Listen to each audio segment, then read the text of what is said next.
दोस्तों नमस्कार, जय हिंद। आप सभी का बहुत बहुत स्वागत है एक और मजेदार वीडियो में। और मैं हूं गौरव, मेरे साथ हैं डीसी। आप देख रहे हैं जीएस रिएक्शन। जय हिंद भाई लोग, जय हिंद। दोस्तों उम्मीद करते हैं आप सब अच्छे होंगे। और दोस्तों कल जैसा कि लाल टोपी का आपने वीडियो देखा, और उसी बीच डीसी ट्रम्प ताऊ जो है वो काफी सारे ट्वीट पे ट्वीट मार रहे थे। पता नहीं क्यों मुझे ऐसा फीलिंग आ रहा है डीसी की वो लाहौरी चूरन अपने अमेरिकन को चटाने का प्रयास कर रहे हैं। मतलब देखो, पाकिस्तानी तो लाहौरी चूरन चाटते हैं, वो जाहिल कौम है। अब लेकिन अमेरिकन भाई उतने जाहिल तो है नहीं, अमेरिकन जाहिल कौम तो है नहीं। लेकिन जिस तरीके के ट्वीट्स मार रहे हैं ट्रंप ने, 1 घंटे के भीतर भीतर इतना मजाक बना है ईरानी एम्बेसी, जिम्बाब्वे से पता नहीं हर जगह की एम्बेसी जहां जहां ईरान की है, ईरान के फॉरेन मिनिस्टर जो स्पोक्स पर्सन है उनके तरफ से ट्वीट आया, उनके जो स्पीकर है पार्लियामेंट वाले उस उनके तरफ से ट्वीट आया। और सबने मतलब कहीं पर कोई कोऑर्डिनेशन नहीं दिख रहा है डीसी इस बातचीत में। जो पाकिस्तान कह रहा है कि ट्रंप थर्सडे को आने वाले थे, अब संडे हो जाएगा कल, और अभी तक कोई ऐसा मामला दिख नहीं रहा है। कोई कोऑर्डिनेशन नहीं है। ट्रम्प तो कह रहा है कि हम जो डस्ट बन गया है यूरेनियम उसको हम निकालेंगे ईरान की मदद से और उसको यूएस लेके आएंगे, अमेरिका लेके आएंगे उसे यूरेनियम को। और उधर से ईरान की तरफ से बयान आया है मेरा घंटा, हाँ मेरा घंटा जाएगा अमेरिका। तो यार ऐसे मतलब कोई बताओ, कोई कोऑर्डिनेशन दिख रहा है? कोई कोऑर्डिनेशन नहीं दिख रहा। पता नहीं यार मुनीर क्या बातें कर रहा है, ट्रम्प को क्या बता रहा है, ईरान को क्या बोल रहा है, कुछ समझ में नहीं आ रहा है। हम्म। अच्छा, लेकिन इन सब बीच में हुआ क्या है, यही सब मामला देख के डीसी, यही सब मामला देख के नजम सेठी ने यूटर्न मार दिया है। अब नजम सेठी जो पहले भाई बता रहा था कि भाई बहुत बहुत अच्छा हो रहा है, बहुत अच्छा हो रहा है, अब उसका मानना है कि अब हो चाहे ना हो कोई दिक्कत नहीं है। हमने तो बता दिया कि हम पाकिस्तान है, हम ग्लोबल पावर है, ठीक है। हमें तो बस भारत की जगह लेनी थी, बस। ठीक है। ग्लोबल पावर है। अरे ये इन लोगों ने कुछ नहीं है, यही बताया कि हम दवा दवा के अच्छी दलाली कर रहे हैं और हाँ हम बीच में खेल कर रहे हैं, और ये खेल भी कर रहे हैं सर। किसी को पता नहीं है, यार पर ये खेल एक रहे हैं। बात बताओ, और बाकी डिस्कशन कर लेंगे डीसी बीच बीच में। हम लोग पहले चलते हैं वीडियो में सीधे। थोड़ा सा दोस्तों वीडियो को आप चलिए। पूरा अंत तक देखिए, आपको मजा भी आएगा। और बाकी चर्चा आप लोग कमेंट बॉक्स में भी जरूर से करिए। साजिश करिए। एक भाई ने बोला गौरव भाई क्या हो गया, आप साजिश आजकल नहीं बोल रहे हो यार। मैं साजिश करो भाई बस में। ठीक है, शुरू हो जाओ। हम लोग भी यहाँ से चलिए। करते हैं, बार बार आइसोलेट नहीं होने का। चलो। इतनी खबरें ऐसी हैं जिनके बारे में कहा जा सकता है too good to be true कि तेल फौरी तौर पर सस्ता हो गया, स्टॉक मार्केट्स में हम तेज़ी देख रहे हैं। फिर फ्रोज़न एसेट्स के बारे में कहा जा रहा है कि $20 बिलियन के करीब मिलेगा ईरान को। फिर जो उसका इनरिच यूरेनियम है वो ईरान सोच रहा है हवाले करने के। ये अमरीकी मीडिया रिपोर्ट कर रहा है।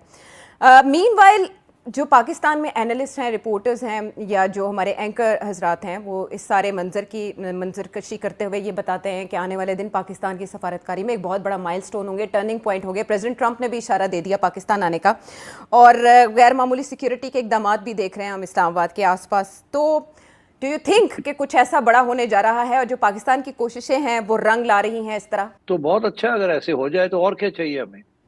नाम रोशन हो जाएगा, एक इस्लामाबाद अकॉर्ड बन जाएंगे, दुनिया हमें पहचानने लगेगी, और शहबाज शरीफ साहब 5 साल 10 साल और हुक्मरानी करेंगे। Very good. ठीक है ना। तो अब और पैसे भी बड़े आएंगे, पता नहीं लोग कितने कितने पैसे सऊदी अरेबिया दे देगा, अमेरिका दे देगा, और भी लोग दे देंगे, शायद ईरान भी आपको तेल फ्री दे दे, वगैरह वगैरह। आगे आइए आप। इंटरनेशनल कम्युनिटी के अंदर जो पॉलिटिकल साइंटिस्ट हैं, फ्री फ्री फ्री चल देते। फ्री चल दे देगा हैं? ईरान ये बोले ले ले ले ले, फ्री दूंगा तुझे, ले। ये औकात है तुम्हारी फ्री में? मतलब यार अमेरिका पता पैसे नहीं। दे देगा, सऊदी अरब पैसे, वो भी फ्री में, वो भी फ्री में देंगे तुम्हें। यार कुछ भी। अबे यार ये सही में यार, मतलब इनको काम नहीं करना होता, दलाली करके फ्री में कमा लो। फ्री में, फ्री फ्री में में तो चाहिए चाहिए सब। इनको। फ्री में देते हैं अम्मी, यहाँ पे फ्री में देंगे तुम्हें, आ जाओ। स्ट्रेटेजिक थिंकर्स हैं, इंडिपेंडेंट न्यूज चैनल्स हैं, और तजियाकार हैं, वो एक और बयानिया प्रेजेंट कर रहे हैं। अच्छा। और वो बहुत बड़े बड़े लोग हैं जो एक और बयानिया प्रेजेंट कर रहे हैं। उसका लुबे लबाब ये है कि डोनाल्ड ट्रंप एक एस्केलेटरी लैडर पे चढ़ गया है। एस्केलेटरी लैडर से मुराद ये है कि डोनाल्ड ट्रंप अमन की तरफ नहीं बढ़ रहा, जंग की तरफ बढ़ रहा है। जंग खत्म नहीं कर रहा, ये मौका ढूंढ रहा है कि स्टॉक एक्सचेंज को स्टेबलाइज किया जाए और पेट्रोल की कीमत को स्टेबलाइज किया जाए, इस किस्म की पीस की, अमन की बातें करके और नेगोशिएशंस चला के। मगर इसके दौरान अपने फौजियों को पोजीशन में लाया जाए और इजराइल को और हथियार दिए जाए और तैयारी की जाए फॉर अ बिगर वॉर। अच्छा। तो और उनका ये कहना है कि ये जो डोनाल्ड ट्रंप और नेतन्याहू साहब जो करने जा रहे हैं, ये अमेरिकन एस्टेब्लिशमेंट जो है इसके ऊपर इत्तेफाक है उनका कि ईरान को खत्म करना है। ये नहीं है कि जी इस दफा अमन करके और आगे से अमन ही अमन रहेगा और ईरान जो है वो आहिस्ता आहिस्ता पैसे इकट्ठे करके एक बहुत बड़ा चौथा ग्रेट पावर बन जाएगा और इजराइल जो है उसके जो एम्बिशंस हैं वो खत्म हो जाएंगे। उनका ये बयानिया है कि ऐसे नहीं होगा और वो शक करते हैं कि डोनाल्ड ट्रंप जो है और नेतन्याहू जो है और अमेरिकन मिलिट्री कॉम्प्लेक्स जो है और जो एपेक है, इनके इरादे बिल्कुल फर्क हैं और ये एक और ईरान को एक ट्रैप में ले जा रहे हैं। फील्ड मार्शल साहब ईरान में बैठे हैं, उनको समझाने की कोशिश कर रहे हैं और वहां से वो बैठ के अमेरिका को समझा रहे हैं और सबको साथ लेके चलाना चाह रहे हैं, निगोशिएट कर रहे हैं वहां बैठ के। और इधर से उन्होंने ईरान से ये मनवा ली बात कि आप स्ट्रेट ऑफ हॉर्मुज को खोल दें जब तक सीज फायर है। कम से कम एक ट्रस्ट का बुनियाद तो रखी जाए, एतमाद की। और उधर से डोनाल्ड ट्रंप ने ना कर दी। डोनाल्ड ट्रंप धमकियां भी दे रहा है और ना भी कर रहा है और उसने कहा कि हम नहीं जाने देंगे। अच्छा, अब तो ये जो दो बयानिए चल रहे हैं ना, एक तरफ डोनाल्ड ट्रंप जो है वो बड़ी हार्ड लाइन लेने की कोशिश कर रहा है ताकि अपनी कंस्टिट्यूंसी को बताए कि हम जीत के आए हैं वहां से, और दूसरी तरफ ईरान जो है वो ऐसी कोई चीज नहीं कहना चाहता जिसके साथ उनके अंदर कोई फूट पड़ जाए बिटवीन वन फैक्शन और अनदर फैक्शन, या कोई ऐसी बात हो जाए जिसको वो होल्ड ना कर सके। तो मैं ये समझता हूँ कि एक तो इस किस्म की बातें चल रही हैं, दो बयानिए चल रहे हैं। एक बयानिया है कि जी डोनाल्ड ट्रंप आ रहा है, मुकमुका हो गया जी, सब कुछ ठीक है जी, अल्लाह अल्लाह खैर सल्लाह और खुशहाली होने वाली है। दूसरी तरफ बयानिया अमेरिका के अंदर जो इंडिपेंडेंट लोग हैं वो यकीन नहीं करते इस चीज को। वो कहते हैं कि इजराइल और डोनाल्ड ट्रंप अभी ऐसा नहीं करेंगे, अगर करेंगे भी तो उसको तोड़ देंगे और उनके मकासद कुछ और हैं, लॉन्ग टर्म मकासद। तो प्रेसिडेंट ट्रंप के पाकिस्तान आने के चांसेस और एक कंप्लीट मुआहदा JCPOA के तर्ज पर होने के कितने चांसेस हैं? देखिए, प्रेसिडेंट ट्रंप उसी सूरत में आएंगे अगर सारे एंगल्स जो हैं वो कवर हो जाए। मुझे एक बात बताएं, इजराइल कह रहा है कि ये 10 दिन का सीज फायर है लेबनान के साथ। जी ऐसे ही है ना? जी, 10 दिन। तो ये तो ईरान को मंजूर नहीं है। ईरान तो ये कह रहा है कि हमारा जो मुआहदा होगा, जो उसमें सीज फायर होगी, वो लेबनान को भी अप्लाई करेगी। अगर आज इतवार के दिन आप कोई मुआहदा कर लेते हैं डोनाल्ड ट्रंप के साथ और वो ये है कि अब आगे सीज फायर रहेगा, ठीक है, there will be a continuing ceasefire, तो फिर इजराइल क्या करेगा? 10 दिन के बाद सीज फायर वो तो तोड़ देगा। आपने देखा हमारी तरफ से इजराइल का जिक्र ही नहीं है, मगर अमेरिका में इजराइल जो है वो फंडामेंटल है, सेंट्रल इश्यू है वहाँ, इजराइल की सपोर्ट ऑफ इजराइल। सारा मिलिट्री इंडस्ट्रियल कॉम्प्लेक्स और एस्टेब्लिशमेंट वहाँ की इजराइल को सपोर्ट करती है। कोई और तैयार नहीं था ऐसा रोल प्ले करने के लिए, और हम एक ऐसी पोजीशन में थे कि हमारे तल्लुकात डोनाल्ड ट्रंप के साथ अच्छे थे। 2-3 ऐसे जगह है जहाँ हमारे तल्लुकात बड़े अच्छे हैं। एक सऊदी अरेबिया के साथ बड़े अच्छे हैं और एक अमेरिका के साथ बड़े अच्छे हैं। तो सोचा कि ये हम रोल अदा कर सकते हैं, तो जब किया तो आगे से इनकरेजमेंट मिली, अच्छा करके देख लो, बिकॉज और तो कोई तैयार नहीं था। अच्छा, तो मेरा ख्याल है कि हमने पूरा फायदा उठाया इस मौके का और बहुत अच्छी फॉरेन पॉलिसी इख्तियार की है। देखिए, अकॉर्ड होता है या नहीं होता, दो बातें तो वाजे हो गई ना।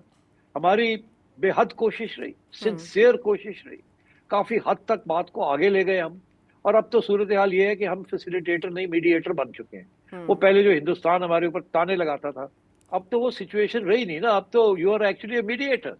अब तो देखिए ना, वो जो पहले जब दो पार्टियां बैठती थी एक कमरे में और दूसरी पार्टी दूसरे कमरे में, और एक वो जो ओमानी थे या कतरी थे वो एक से पैगाम लेके दूसरे के पास जाते थे, दूसरे का पैगाम लेके इधर आते थे, वो तो अब सूरत हाल रही नहीं। अब तो हम जहाज लेके पहुंच जाते हैं दूसरे के पास, और उनको समझाने के लिए उधर फिर उधर पहुंच जाते हैं उनको समझाने के लिए कि आप थोड़ा सा पीछे हटे, आप थोड़ा, तो अब तो हम we become a very important mediator which is brilliant. मगर ये देखिए ना, कितनी देख रहे हो डीसी हैं, सुन रहे हो भाई? दोस्तों, पहले कमरे में पेपर ट्रांसफर होता था, हालांकि पाकिस्तान ने भी इस्लामाबाद में वही काम किया था। लेकिन अब तो पेपर ट्रांसफर नहीं हो रहा, अब अपनी तेल खर्चा करके आवाम जाए भाड़ में, अपने जेट उड़ा उड़ा के हम ईरान पहुंच रहे हैं, वहां पे 2-3 दिन गुजार के आएंगे, उसके बाद वॉशिंगटन जाएंगे, वहां 2-3 दिन गुजार के आएंगे। उसने ये कहा, उसने ये कहा, किसी ने कुछ नहीं कहा, किसी ने कुछ नहीं कहा, अपने मन से बस ये कहा होगा, चल रहा है कहानी। ट्रम्प कुछ और कह रहा है, ईरान कुछ और कह रहा है।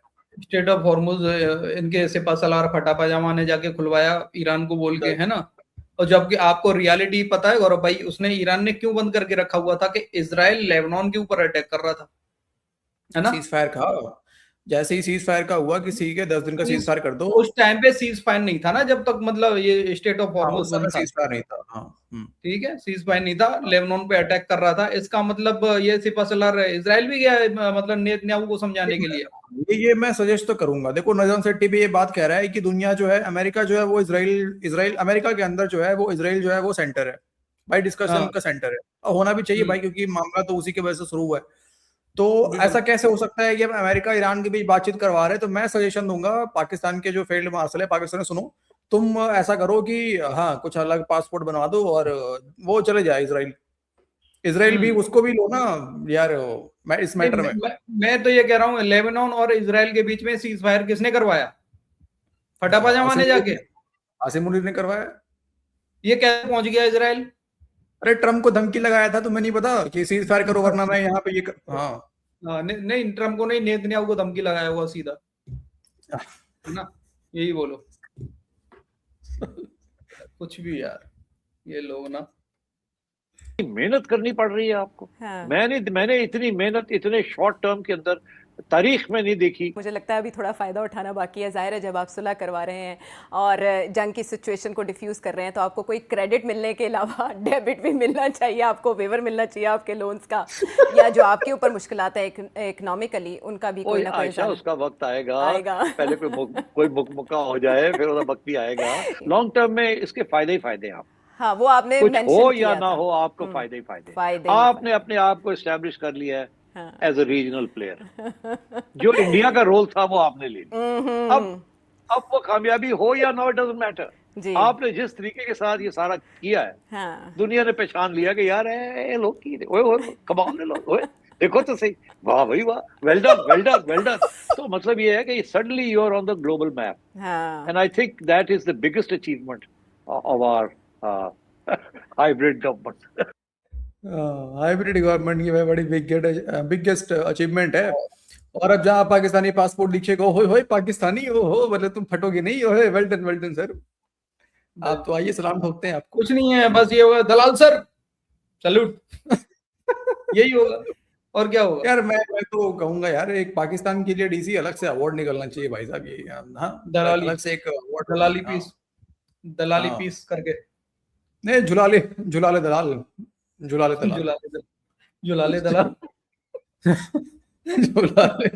झुलाले दलाल अवार्ड निकलना चाहिए। मुनीर को गले में पहनना चाहिए भाई साहब। मुनीर और कटरा शरीफ ने बड़ा मेहनत किया भाई साहब। यार एक बात बताओ, पाकिस्तानियों, इंडिया कल के डेट में देखना डीसी यही नजम सेट्टी होगा जो कहेगा यार इंडिया ने तो देखें बड़ा चालाकी के साथ में इस मुद्दे पे वो कूदा नहीं, और हम जो है वो आगे बढ़ के, जैसे ये आसिम मुनीर निकलेगा ना, देखना अगर निकले चाहे ना निकले, ये नजम सेट्टी कहेगा ये बात कि इंडिया ने बड़े चालाकी के साथ हमें देखिए आगे बढ़ के, वो उसने कुछ किया नहीं, सारा फायदा भी उठाता गया, वो तेल भी लेता गया, सब कुछ करता गया, और हम बड़े आगे बढ़ के गए, और देखें जी हमें क्या मिला, हम अपना तेल फूकते रहे। अरे यार, फिर भी घंटा कुछ ना मिला। इनको इतना समझ में नहीं आ रहा है कि दुनिया खुद कह रहा है कि दुनिया में कोई क्यों नहीं तैयार हुआ। वो सोचो ना, दुनिया में कोई क्यों नहीं तैयार हुआ भाई। चीन ने भी तुम्हें आगे कर दिया कि तू जा, मैं नहीं आऊंगा बीच में, जबकि उसके ईरान से भी रिलेशन ठीक है, यूएस से भी बात कर सकता है चीन, वो नहीं आया बीच में। कर सकता है बिल्कुल। अरे बहुत सारे देश हैं सर, बहुत देश हैं जो बीच में हैं, जो बात कर सकते हैं, और कोई नहीं आया सर। हाँ बताओ दोस्तों, ये सब हमारे लिए एक न्यू मटेरियल है। ये वो वीडियोस होंगे जब ये पूरा माहौल जब बनेगा, जब सच्चाई सामने निकल कर आएगी, जो भी माहौल बने आगे, उसके बाद यही सब न्यू मटेरियल होगा, चाहे 1 साल के बाद हो, चाहे 5 महीने के बाद हो, चाहे 6 महीने के बाद हो। अफगानिस्तान का न्यू मटेरियल आज तक चल रहा है ना भाई। अफगानिस्तान लगभग 2 साल हो गए ना ऊपर, उसके बाद 2 साल हो गए, 3 साल हो गए, पता नहीं, ध्यान नहीं आ रहा, 14 अगस्त को कब था इनका, 15 अगस्त को, आई थिंक 2022 या 23 में, जब भी 19 अगस्त था शायद, 19 अगस्त कुछ। नहीं, मुझे डेट तो याद है कि 15 अगस्त को इन लोगों ने किया था टेक ओवर। बाकी मुझे ईयर से याद नहीं आ रहा, 22 या 23 था। तो आज तक मीम चल रहा है पाकिस्तान का, पहले उस समय का आप देख लो वीडियो इनका, तो यही चलेगा दोस्तों फिर, है ना। तो हम सारे वीडियो को सेव कर रहे हैं, जैसे ही वो मौका मिलेगा वापस से मजा आएगा। वो पुराना वाला देखने में बड़ा मजा आता है कि पहले ये कह रहे थे अब ये कह रहे हैं, पहले ये कह रहे थे अब ये कह रहे हैं। पाकिस्तानियों को देखने में अलग ही मजा है। खैर तो दोस्तों आज की इस वीडियो में इतना ही है, मिलते हैं आपसे अगली वीडियो में। अपना ख्याल रखिए, वीडियो को अंत तक देखने के लिए आप सभी का बहुत बहुत धन्यवाद। जय हिंद। जय हिंद भाई लोग।